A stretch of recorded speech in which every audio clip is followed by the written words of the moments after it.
Assalamualaikum warahmatullahi wabarakatuh. Perkenalkan saya Rahmawati dengan NPM 2013041038. Di sini saya mahasiswa Pendidikan Sastra dan Bahasa Indonesia Universitas Lampung tahun 2020 kelas B. Di sini saya akan memaparkan hasil tulisan saya tentang esai yang berjudul Sistem Pendidikan Baru sebagai Upaya Meningkatkan Peringkat PISA dan TIMSS. Di sini saya akan jelaskan terlebih dahulu apa itu PISA. PISA atau The Program for International Study and Assessment merupakan sebuah program yang bertujuan untuk mengukur keterampilan siswa di masa akhir wajib belajar atau berusia 15 tahun. Nah, jadi di sini di beberapa negara yang mengikuti sistem pengukuran PISA ini pada masa usia 15 tahun, siswanya itu wajib diukur keterampilannya, apa yang telah didapatkannya selama bersekolah 15 tahun, masa wajib belajar tersebut.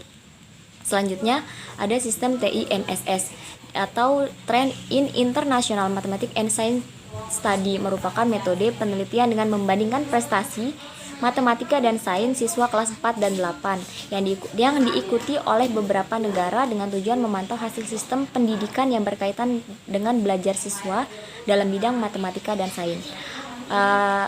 Tes ini dilakukan setiap 4 tahun sekali. Jadi di sini setiap siswa usia 4 dan 8 tahun wajib mengikuti tes yang berupa sains dan matematika tersebut. Selanjutnya, jika di Indonesia itu terdapat perubahan metode pada sistem pembelajarannya, yaitu sistem Merdeka Belajar yang dicetuskan oleh Menteri Pendidikan dan Kebudayaan, yaitu Pak Nadiem Anwar Makarim pada acara peringatan Hari Guru Nasional tahun 2019. Yakni beliau mengatakan Merdeka Belajar merupakan kemerdekaan berpikir, sedangkan kemerdekaan berpikir ditentukan oleh guru. Hal ini saya kutip dari tempo.co tahun 2019.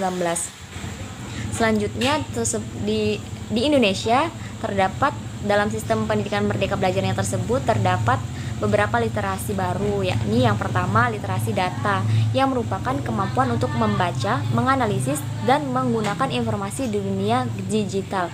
Nah, jadi pada sistem Merdeka Belajar ini siswa dianjurkan untuk dapat menguasai bacaan-bacaan baik yang bersifat cetak maupun digital. Nah, jadi kan selanjutnya yang kedua literasi teknologi yang merupakan memahami cara kerja mesin, aplikasi teknologi atau coding artificial intelligence dan engineering principles.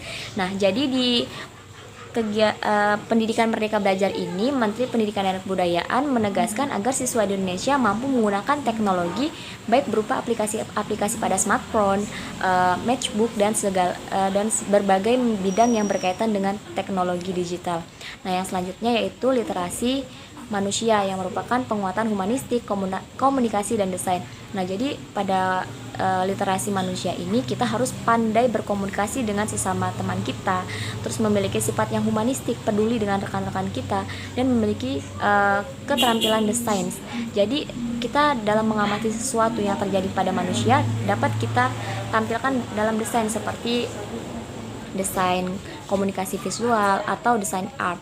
Nah, selanjutnya sistem pendidikan Merdeka Belajar ini tidak hanya mengutamakan 3 literasi tersebut, tetapi juga tetap menekankan pembangunan karakter pada peserta didik yang antara lain memiliki nilai kejujuran, religius, ketekunan, bertanggung jawab, adil, disiplin, toleran, dan sebagainya.